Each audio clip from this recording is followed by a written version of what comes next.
will be here for the event. Mabel will be here for the event to hear your questions and concerns and ensure that the provincial government is responding to whatever you need. So thanks very much for having us. Thank you, Premier Abby. Mayor Ken Sim, Mayor of the City of Vancouver. The last time we were here, was it 3 months ago, 4 months ago? And it was during happier times. And we're talking about the thank you on behalf of a very grateful city, province, and country. You can't unsee that stuff. And as a side note, please take care of yourself. This journey, it's not going to be over for a while. And if you need anything from the City of Vancouver, we will be there. Needless to say, I think we all know that what happened a couple of weeks ago at the Lapu Day celebration was the darkest day in Vancouver's history. And, the grief doesn't pass. The sadness, the sorrow, the anger, the fear, as the Premier mentioned, it's embedded in all of us. And I just want to say, we send out our deepest condolences to everyone affected. The families, their friends, their neighbors, everyone who loves them. Our hearts go out to you. To give you a little update as to a couple of things that we're going to be doing, the development of a memorial with the community to make sure it makes sense and it's respectful. So news about that will be coming out shortly. Also, we will be hosting a memorial event in the upcoming, in the not so distant future. More details of that will come out on that as well. In addition, Interim Chief Rye will be talking about this, but the VPD is conducting an internal review of the safety plan surrounding the event, internal review of City of Vancouver processes from permits to safety to emergency response, because we're looking very, very closely at what happened and how we can make our city safer in the future.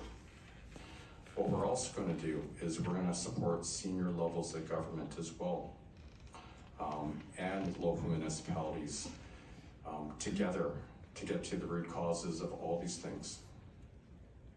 And we will be working together. I can tell you, this is not a situation, or the broader situation has, it's persisted for quite a while. It's been going on for decades, and what we need to do together as human beings, as people that care about this place, as a group of individuals that love each other, we don't base what we do on ideology, but base what we're going to do going forward on the fact that we just care about each other. We're going to work together to make this place a better place. And so I want to leave you with a couple of things. One, out of this incredibly tragic event, I've also seen some incredibly beautiful things. I've seen people of different backgrounds, religious beliefs, political beliefs, socioeconomic differences, all come together from a place of love to take care of their fellow human being. And it's been absolutely beautiful. This is actually something that is not just unifying the Filipino community, but it's unifying our city, our province, and our country. And so I know this journey, it's still going to be, there's going to be sorrow, and there's going to be pain. But you know what? I know we're going to get through this together. I do want to mention one last thing. We've directed my Chief of Staff, Trevor Ford. He'll be actually coming up here to answer the questions similar to the Premier. I do have to run on a few more of these events here in the community. But our chief of staff, his number one priority is to work on this issue. And so he's been working with the Consul General, different levels of government, first responders, and the community. And he'll be able to answer any questions that you have on this. And so I just want to say, you know, we're all in this together. Our hearts are with you. We stand shoulder to shoulder together, and we absolutely love you. Thank you. Thank you, Mayor Kansim. Lead Nur Mohammed, MP for Vancouver Granville, to speak. To you and for the work that we've been doing together on this and many other things. This is an example of when we all need to be coming together. I was thinking before I came up about that day, that fateful day, and my friend Gregor Robertson, who's here and is now the Member of Parliament for Fraserview, South Burnaby. Did I get it right? Vancouver, Fraserview, South Burnaby. We were having an amazing time in the morning with everybody in the community, not thinking, the Premier, of course, maybe we were all there, not thinking possibly that anything like this could happen in our city, in our province, or in our country. And we left with the same sense of happiness and euphoria that so many did throughout that day as we went on to the election campaign. Of course, we were in the middle of a campaign. And later that evening, I returned because it was a concert and who didn't want to be there? And we left a few minutes before that awful set of moments that changed our city, changed our province, and resulted in what I would suggest is a Canadian tragedy. This is not a tragedy that is one that is simply for the city of Vancouver, for the province, for the Filipino community. This is a Canadian tragedy. And it shook to the core so many of us from every possible corner of this country, from every possible corner of this city. And the number of people I can tell you from across this country who have sent their love, who send their love to everyone in the Filipino community and all the communities that were affected by this is incredible. And it's a sign, I think, of how much value, love, affection, respect, and care that every single Canadian cannot possibly comprehend the loss that those who have lost loved ones can feel. We cannot possibly comprehend what the families and the victims who are struggling right now are feeling. All we can do is to convey that we are there with you, that we will be there with you. This is not a moment in time, as the Mayor said, this is a long journey, but it is a journey that we will take with the community. Since that day, of course, the Prime Minister and the Premier and I and others were able, the Mayor spent some time immediately afterwards, a few days later, with the community. Minister Valdez and I met with Mabel and the team and AJ and the team at Filipino BC to see how we can assist and support. And the federal government will be there in every possible way that we need to be, whether it's in the short term providing support to get visas for family members who have to attend to funerals or to collect the remains of loved ones, or to be here. We're going to be there to make sure that happens in a way that is incredibly respectful, dignified, and perhaps most importantly, efficient, so that that level of bureaucracy and stuff can get taken care of so that you don't have to worry about that. And we've been working already with Mabel's office to make sure that that happens. But there are bigger questions that I think we need to answer. How do we make sure this never happens again? As the Mayor said, we need to figure out how we work together to address the root cause of some of these challenges that we're facing as a society. But that's long-term work, and it's cold comfort to all of you who are dealing with this tragedy right now. So in the short term, obviously providing the support and the resources where we can, we will do. But I think it's also drawn attention to something that, as the Mayor alluded to, we were here 3 months ago talking about a Filipino cultural community center. The community, I think, has needed places to come together, and this would have been a time when that center would have been that place. So we have happens, but we also have to make sure that we do the work around supporting the community so that not one of those lives that was lost in vain. There has to be a lesson for us in this. There has to be work that we do to deal with the root causes of some of the challenges that we face in society. We have to make sure there is a place that the community can gather. But I think we also have to remember that moments like this are catalysts for us to remember what unites us. And the Filipino community, through this tragedy, did exactly that. All of us from different backgrounds, from different political parties, from different walks of life, came together to show not just the Filipino community, but all of us, that in these moments, we are a common humanity. We share grief, we share pain, we support each other. And that support, I can tell you, is sincere, it is heartfelt, and it comes from a place of all of us knowing that that could have been, quite literally, any one of us. Because I think many of us in this room were there that day. And it's the horrific recognition that that could have been any one of us, any one of our loved ones, any one of our kids, any one of our parents. And so we have to hold each other. We have to hold each other in these times. But it's, I would say, ever more important to remember that when the immediate aftermath is over, that we don't forget that there are people that are still hurting, that the community still needs to heal, that the community writ large needs to come out of this stronger than ever.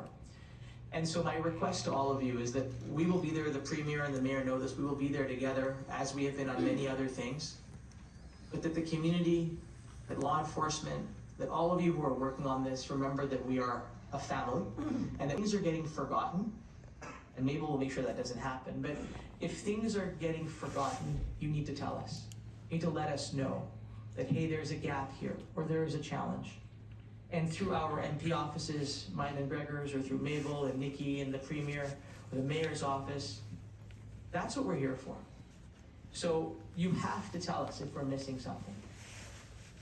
You have to tell us if something isn't working the way you need it to work. And that is my promise and our promise to you, that we're gonna be there to listen. We're gonna do the best that we can to make sure that the community has what it needs to come out of this even stronger. That the families have the support that they need, and that the city and the province, all of us and the federal government work together to achieve that single goal. We are going to come out of this stronger. We are going to celebrate again. We are going to come out of this and show everybody that the best way out of tragedy, the best way out of these horrific situations is to come together, to unite, to let everyone know that the spirit that the Filipino community has taught us, the resilience, the indomitable spirit of never giving up, that has now been transported to all of us. And we're all going to live by that standard to make sure that we don't let you down. So thank you for all that you are doing to support each other. And please make sure you use us, you tell us what we can do, because it is our privilege, it is our duty, it is our responsibility, and it is our hope that we can serve you and to be there for you in the way that you have been there and that you continue to be there for all of us. Thank you.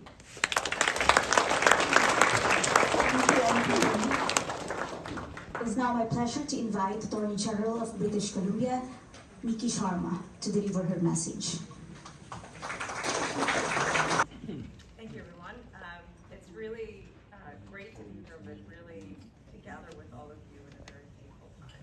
I want to start by saying I see a lot of people in this room that have been caring a lot for the last 2 weeks. I've seen you at memorials. I've seen you show up for your community the last 2 weeks, and I've seen the pain that you've taken. One of the I hope you heard that. Is it better? I see the pain that you're all carrying.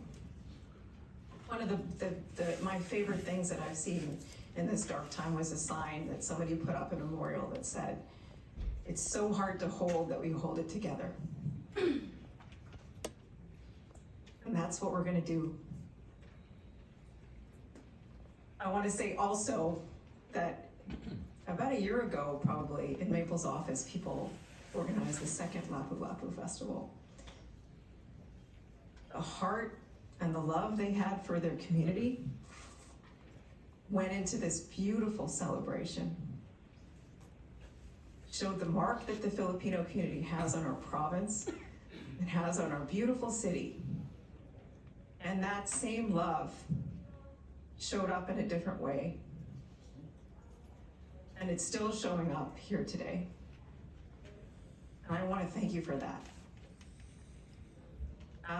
As somebody who loves this city, loves what we have and that we share together, I know that we have to figure out the path forward. What that looks like. How we hold each other through this. Understand from the perspective of the province what we have to do. To make sure that the immediate stuff that happens where people are cared for, whether it's our healthcare system or justice system or what is needed, is mobilized. And that the long-term questions that we all have about how we make sure this doesn't happen again, how we support the Filipino community to take their seat at the table in every way that they deserve. And I want you to know that I will work with all of my colleagues, the mayor, every level of government to do what I can to do that. I've seen you all at all the memorials. I've seen you all come together in every way during this tragedy, and that's how we're going to get through it. We'll hold it together. Thank you. Thank you, Attorney General Mickey. At this point, I'd like to invite Emily and Mabel Elmer for her message.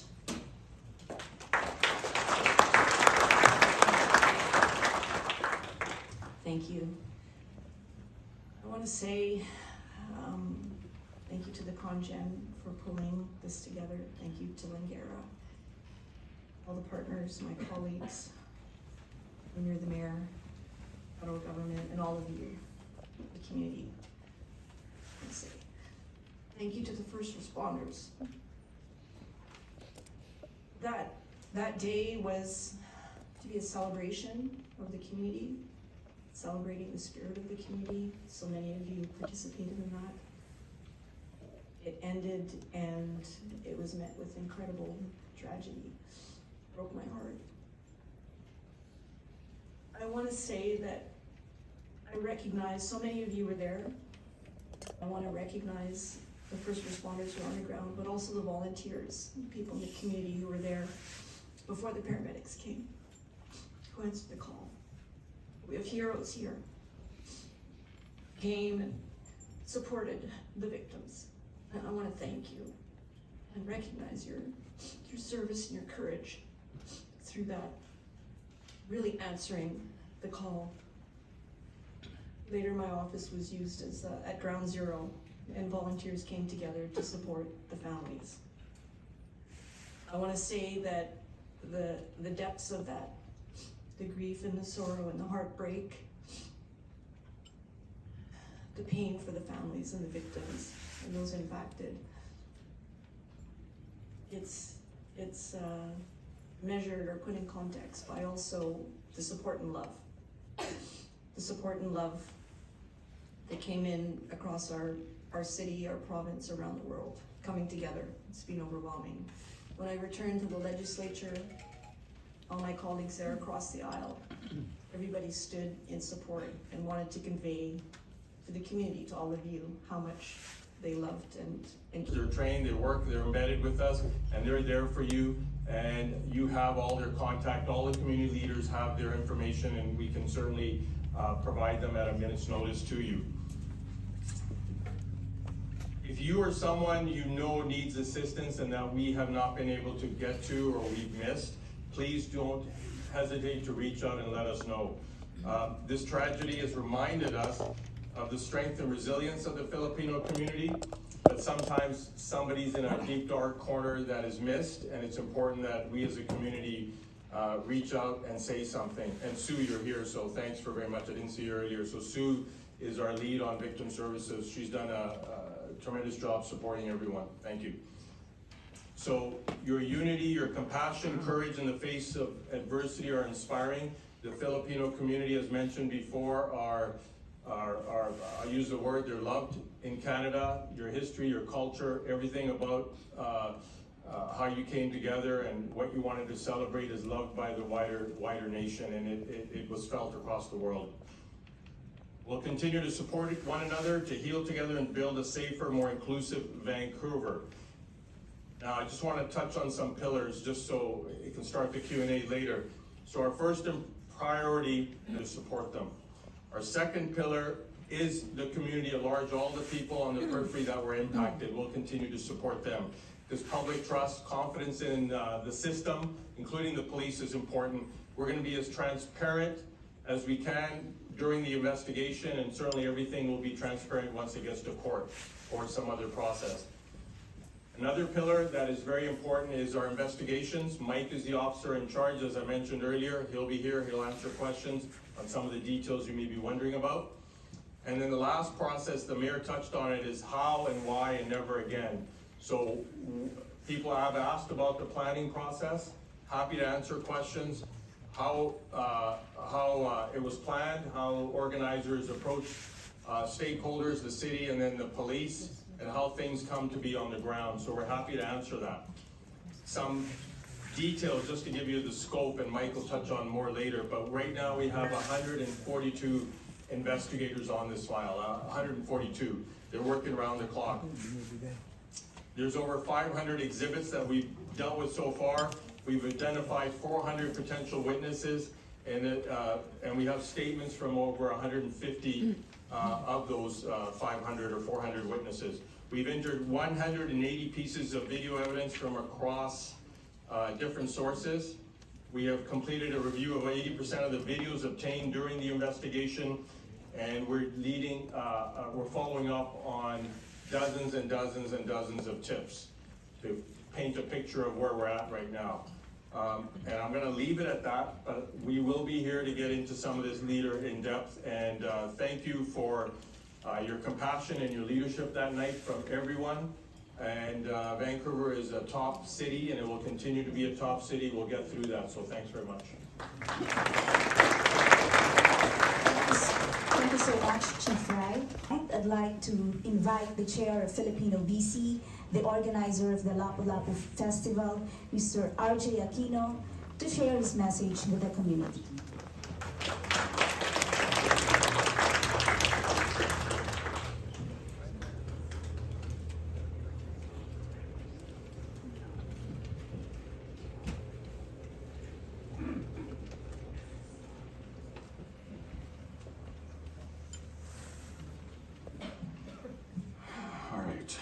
Good afternoon, everyone.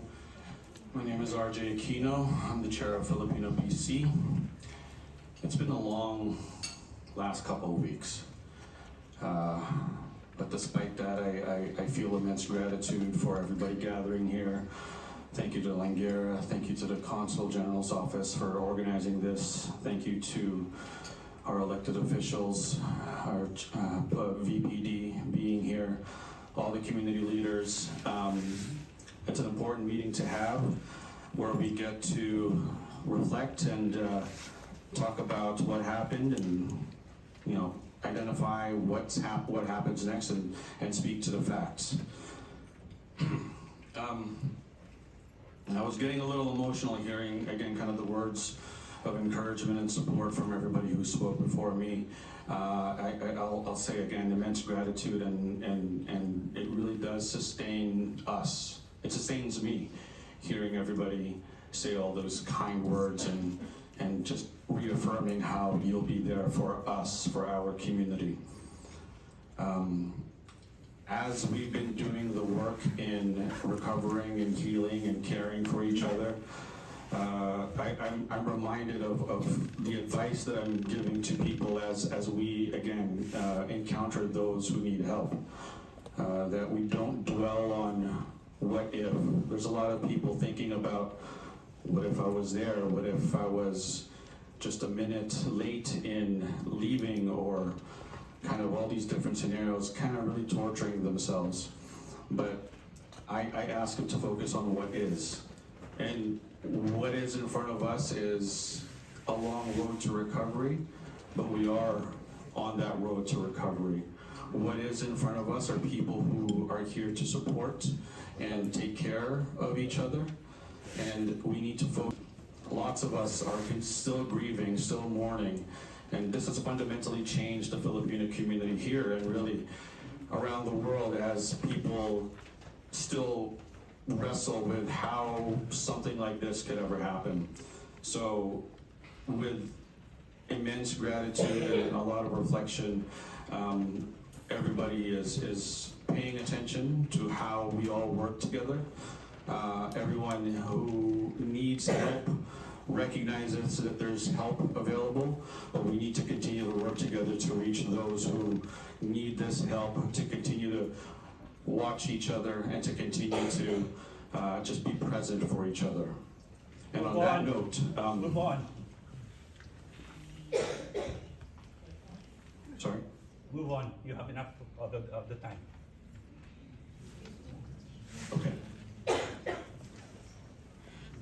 So, I'll say this, just to give context on Filipino BC and what Filipino BC is. Filipino BC is an organization that was the organizer for the Lapu-Lapu Day Festival. And then I just want to give context to what we've been up to, leading up to the Lapu-Lapu Day Festival, is that we've put together different programs like the casino program, partnering with Collingwood Neighborhood House. We've been embedded in the community and we've been building connections to professionals in the community across the province to support the community's needs. And it really has culminated in formal partnerships with South Vancouver Neighborhood House, with Hungerford Properties. It's been alluded to earlier, there's been a meeting, or there was a meeting here at Langara to talk about a What We Heard report, as Filipino BC has engaged in, or has been done a survey for community engagement to describe and articulate the need for such a center here in Vancouver, especially in South Vancouver. Lapu-Lapu Day was held for 2 years in a row now. It's really demonstrated how the community has needed and has wanted an event like this to again celebrate the culture and the community. So, the crisis response. As mentioned earlier, Mabel's office became kind of the crisis response center the night of. That evening, a lot of the volunteers and a lot of people who were in the vicinity had come to Mabel's office to basically collect themselves and we were connecting people that were going into the office, connecting them with services, victim services, and making sure everyone was really accounted for and that people had rides home. We were there till 3 in the evening or 3 in the morning, but we were back at 8 a.m. the next day to really launch that crisis response. And that response included making sure that we're communicating with everybody with what's going on, taking inventory again of all the people, all the staff, making sure that we're able to respond to the needs of the victims and figuring out what that looks like. We convened what we've called the Lapu-Lapu Day Task Force, basically bringing stakeholders to the table, everyone from the City of Vancouver, the province, Provincial Health Services Authority, the Archdiocese, the Red Cross, and other stakeholders. And then this just outlined, these are just the different stakeholders that since almost the day after, 2 days after, we've been convening every day to coordinate a response and how to ensure that the community's needs are being met. So you can see that everything from ensuring that there's a transparent and accountable process for donations in partnering with United Way, with the Red Cross, and working with other organizations like the Vancouver Foundation, the Archdiocese, the Jewish Federation, the Roberg Foundation, and them providing their expertise and support to ensure that we're doing things the right way.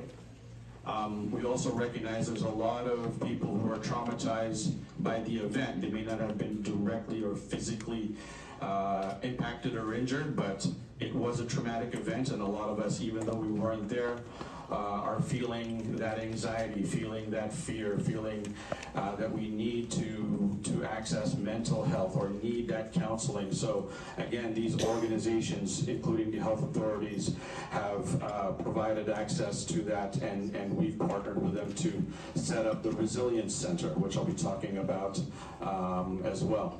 And obviously, you've heard here from all of the elected officials how all levels of government have been working with Filipino BC to ensure that the response is we've been telling everybody about it through our social media.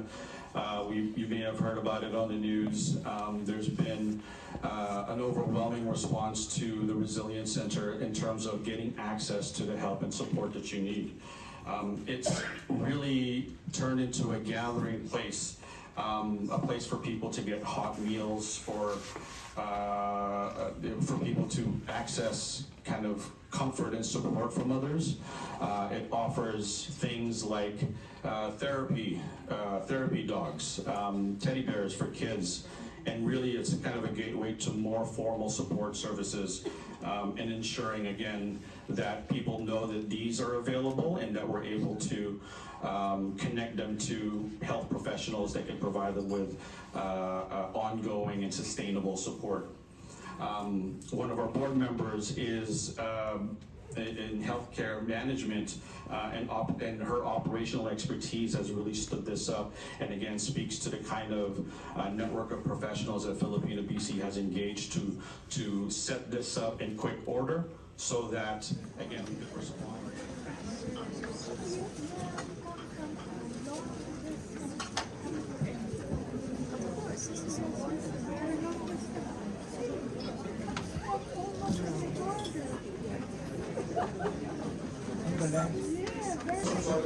So I think we can cover the first question. This is more a compound question from several. In a few weeks, it will be June, and June is Filipino Heritage Month. And understandably, there will be Philippine festivals in Metro Vancouver. What is the government doing differently to make Filipino festivals, I guess all festivals around the city, more safe? And I think there is a follow-up based on the other question we have, was that, let me get back to this. What immediate changes did VPD implement to avoid the same incident happening in the future? And what are the concrete changes like? Is there changes in personnel and increase in labor and manpower for these events? Also, there's a question around the application process and the risk assessment for these events by DPD and the organization and the provision of security during these gatherings. May I direct that question, please, to our representatives from DPD? Sure.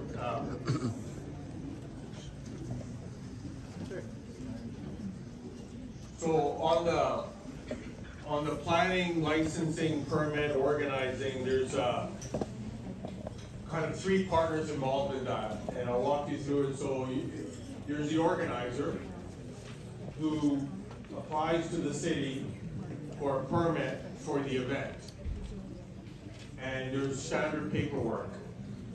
The person or the office at the city, the unit, then assesses that application, and regardless of what's heightened or how large it is, it still gets funneled to the Vancouver Police Department's planning section. It's called the Emergency Operational and Planning Section, and they do everything from parades to Stanley Cup playoffs to cultural events.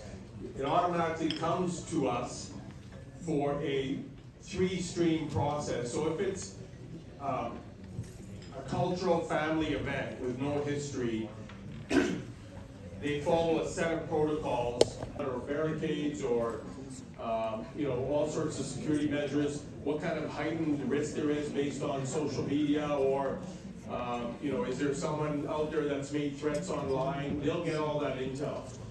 But if it's an event that's just a family event, there's nothing to indicate anything untoward, and it's on a side street, they may talk to the organizer, say, hey, there's nothing here, We're happy to support you. We're obviously always have police in every district. There's 4 districts in the city of Vancouver where this tragedy happened. Is districts at risk because of probably online stuff. So like Pride Parade is one where we get a lot of people, you know, saying bad things, and we know there might be.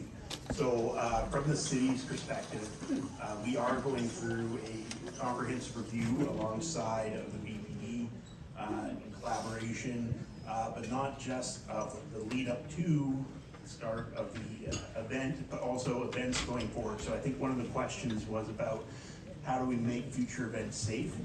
So that is part of the review that's going on right now. Next Thursday, we will be presenting the preliminary findings, the mayor, along with Deputy Chief or Acting Chief Fry and City Manager Paul Mokry. To be clear, we've already taken some proactive steps. We have identified, because of the nature of Lapu Lapu, we've identified other Filipino festivals and events that are taking place in the city. And our phase team, which is essentially the team that manages and assesses everything on the city side, is reaching out to see what further communication is needed. We are working with the BPD on ensuring that we have the officers in the right places. And we've also, 2 months ago, started buying new barriers, looking at deploying them. These barriers are kind of what are used around the world in places like Sydney and San Francisco to ensure that we feel that every event and festival going forward feels not just safe, but is safe. Correct? Somebody Right, thank you, Chief Wright. I think there is a question here around relating to mental health, no? In particular, keeping him the mental health, those suffering from mental health conditions and the public in general safe. You know, are there steps being taken with regard to voluntary and involuntary admission of people with mental health conditions? And what is being done to address the clinical treatment and for those who are experiencing psychosis? Thank you. I'm happy to answer on behalf of the province. I think this is a very important question, and I'm just going to say at the very start that anytime something like this happens, it's our job at the provincial government to understand what led to this and where there may have been places that gaps should have been filled, if there may have been things to step up. So of course that'll be part of the ongoing analysis. As at the province, we've done a few things when it comes to voluntary and involuntary care. We're working with an expert and have been for about a year now, named Dr. Bigay, and he's looking at our mental health system and what the gaps are when it comes to meeting somebody to get them to the help that they need, whether it's voluntary or involuntary. And just a week ago, the Premier announced a review of the Mental Health Act, so we can look to see what we can learn from to modernize it to make sure we have everything we need, and getting resources on the ground to support communities. And I know that this is part of the work that we need to continue to do to strengthen that part of our system. That's taking off from that tack. Is it possible to compel the medical practitioner looking after individuals with mental issues to submit the names of their patients to ICBC and suspend driving privileges to protect the people in general? Mm-hmm. Yes. Yeah. That's right. Yeah, that's a very complicated question. Let me try to tell you about how the system generally works. So, under the Mental Health Act, we rely on medical professionals to look and determine what that person's state of mind is, and if they need increasing levels of intervention. And that can mean a range of things, right, that would keep them and the community safe.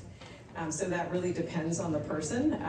And when they interact, and sometimes they do with the criminal justice system, there's also tools in that system to restrict or limit the person's ability to do things that might be seen as dangerous if they are interacting with that system.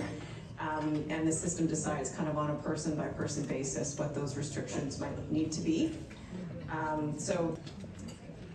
There's a question here on the support provided to victims. On support to victims, the total number of deaths have been identified. What about those that were injured and hospitalized? There's information coming in every now and then around friends and acquaintances who were injured, but they're not sure if they're in the official list. So that's the first part.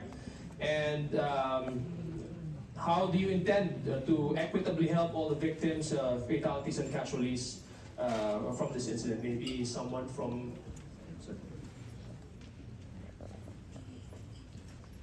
Hello, everyone. So I can update the number of deceased remains at 11. The number of injured is constantly changing. We don't have a firm total number of injured because many people sought medical care in a variety of different places after the event. So we're working to get that number, but it will take an extended period of time.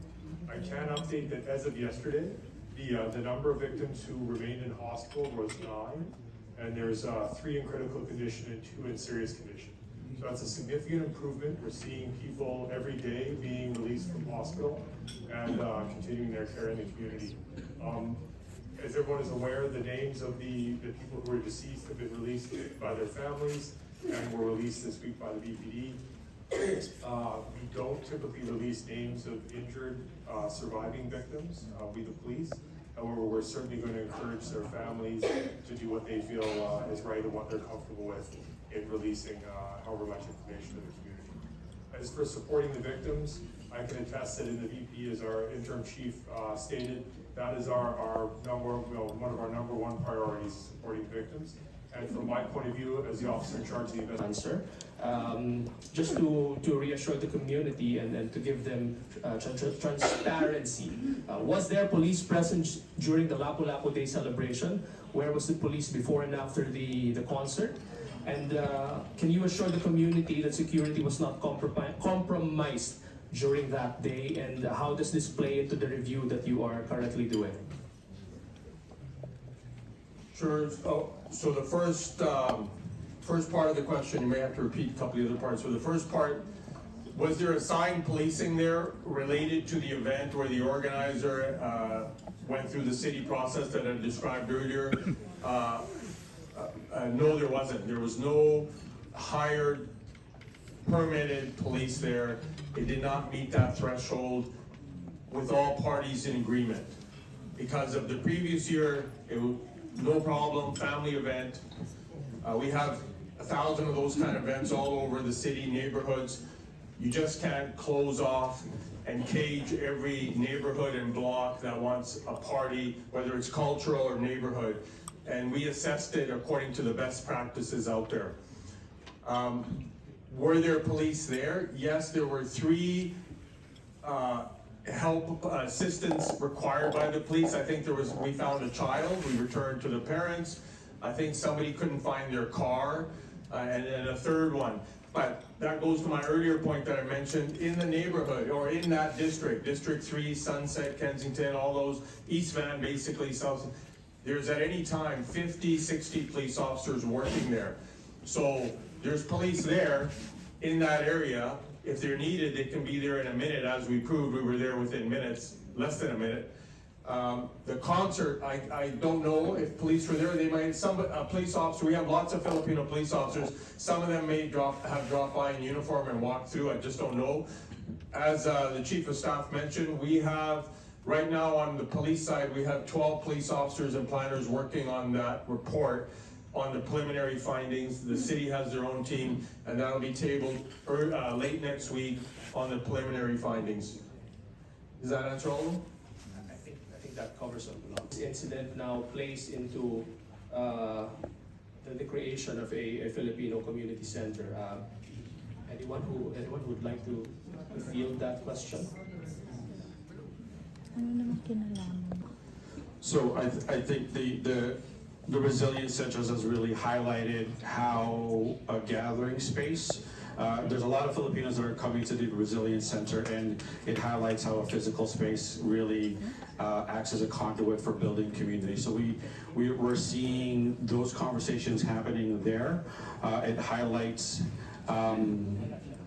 Yeah, like the physical space not only can hold events, programming, or any other gathering, but it really does build community. And as more and more people recognize that the Resilience Center is a place for them to connect with other people and build community, the conversation is picking back up on like, basically they're imagining, what would it be like if we actually had a dedicated space where we can do more than just what's happening in the Resilience Center? So that's what's happening there, and certainly that conversation is picking up across the board. Right, one question here. The cost of services if one gets support from the Resilience Center? Cost of service, none. There's no cost to go to the Resilience Center. Okay, efforts for to help the victims. So again, like the effort to coordinate with agencies and levels of government to provide official responses and official services to ensure sustainable and long-term support. So it's not just immediate support. And if you're allowed to disclose, who is providing the funding for this?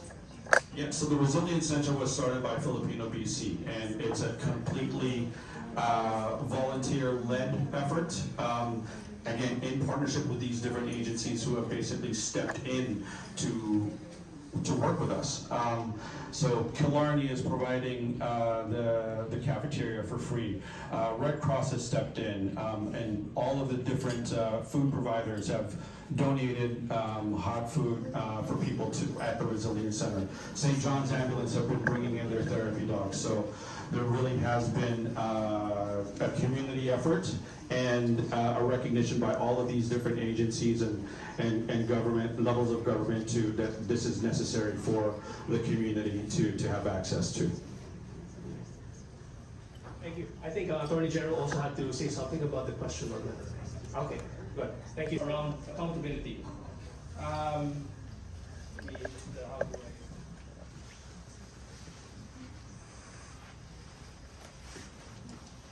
Okay, how can the community be sure that the investigation will prosper moving forward? We believe that an entity at some point should be held accountable. So, as the officer in charge of the investigation, myself and all my detectives are committed to collecting the best possible evidence to present to Crown Counsel that we can deliver to court. As the interim chief mentioned, this investigation falls with our major crime section, which includes our homicide teams. These are some of the best investigators in our department, and everyone is committed to tirelessly finding the best evidence possible and conducting the best possible investigation. So I can commit to everyone that we will do our jobs to the best of our abilities, and we will deliver the best possible evidence we can to the Crown and to the court. That's the best commitment I can do. So the way that the process works in the criminal justice system is the good work of the investigators. They'll write a report to Crown Counsel, and that goes to Crown Counsel, who decides whether to lay the charges and move them forward. And I just have to give a shout out to the work that's been happening. Because I know just in the BC Prosecution Service and with the investigating officers, they've moved so quickly. And this is a group of people that has had to painstakingly look at the video evidence, the evidence that was collected, to see all of that, to get those 8 charges, reports to Crown Counsel, and those 8 charges approved. That's a really heavy thing to do, but also to do it so quickly. So we can tool up the justice system to move towards the process of seeking that justice. And I know it's probably hard on all of your investigators to do that, and I know that there's a big Crown Counsel team that's also assigned on this on the inside to move it quickly and do all that evidence so the best case possible is put forward before the courts. In severe addiction, what stage are we at now? And I can't read the first word, but it says something September 2024. Okay, so a 2-part question. Maybe I'll start with the second one first. So we've been focused on expanding the involuntary beds that are available in the province. Just recently, the Premier announced 10 more in Surrey pretrial, and that an expansion would be in a few more or more centers opening up. I believe it's Maple Ridge, and somebody can help me with the other location. But the idea is to open them up regionally across the province. So we have some in our system already, but to expand them so people can get close to their community, that type of care. So in terms of the mental health system, we've been expanding a range of services. The first and foremost one is Foundries. So those are direct youth mental health supports, because it starts at that first time that there's an adverse childhood experience where the child needs an intervention that would help them get the supports that they need. So Foundries have been expanding across the province along with the voluntary care network. There's still a lot more work to do when it comes to that. The 2 budgets ago, we put the biggest investment in history, so $1 billion towards expanding that network across the province. And that means a lot of people stepping up to do the work with us across the province to open up those centers and work in them and help us improve that system. Thank you. And so also just in complement in terms of Foundry and those mental health supports, the health ministry and Vancouver Coastal Health is stepping forward with they have a specialized team of psychosocial psychologists to provide critical incident debriefing. And so that critical incident team has been deployed to assist in terms of the delivery of those counseling supports as from Vancouver Coastal Health. So that's been critical and key from the Ministry of Health, but also from City of Vancouver. And in addition, as well, the Ministry of Education has deployed their resources to provide that support in schools for youth, at counselors, and they also have a specialized response as well that's being coordinated. Thank you. Yeah, thank you. Very timely response. We've had the offer from the College of Counselors to help and support, and that's being integrated. And really utilize those resources right across the board. I had a conversation with Cliff as well, who's providing experience in providing that support on the ground. And this is what I would say, we need all these resources together. So the provincial government, City of Vancouver are utilizing all those resources, but we also need professionals who also have that expertise. And so I know, Cliff, the work that you're doing, this is the example of how the role of the COPWA Fund is to support community initiatives, and really, because we need the whole community. We need the whole community involved and engaged with all your expertise, your talents, and we're going to resource that. This is part of our plan to move forward and heal and to support. So the COPWA Fund is available for nonprofit organizations to apply for $25,000 grants. This is to resource the community, to support those initiatives, and really build that capacity, because that's how, working together, we're also going to be stronger. So we're taking those. Did you have something else, Crystal? Oh, and RJ, did you have something else on that? Yeah, the COPWA Fund, yeah, to be dispersed. That was the one piece. Effective and what are examples of their support? It's a two-part question. I can speak about the first part. The consulate has already established contact with some of the families of the deceased as well as the injured, and we are providing the necessary assistance eligible to them as Filipino citizens. As regards I cannot give the details on that as I'm involved with the Data Privacy Act of 2012 in the Philippines. What are the examples of the support? Later, I have a one-slider showing the complete country team support of the Philippine Consulate General for Filipino citizens. Okay. I think the community, there are requests. We have a website where people can go in to seek help, and we will direct them, and we have some funding as well that we should be able to give. We already are dealing with a few victims that has requested financial assistance. All right, everybody, let's get the shot. We're gonna get out. Everybody in. Come on, yeah, Conjen, here. Do you want to Conjen? Here, yeah, good. Right, got your. Premier still told us.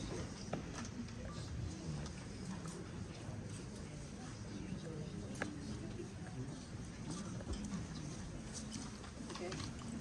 All right. Thank you. Yeah. Via, you should come in here. Via, come on. I'll take your camera. Via for Elise. Come on, who else do we have? Dax, you in? Via, Dax, come on. Via, come on, get your shirt. Dax. Come in. Who else we got? Cookie, come. Cookie. Come on, Cookie. CJ's Cookie. Okay, all right. Yep.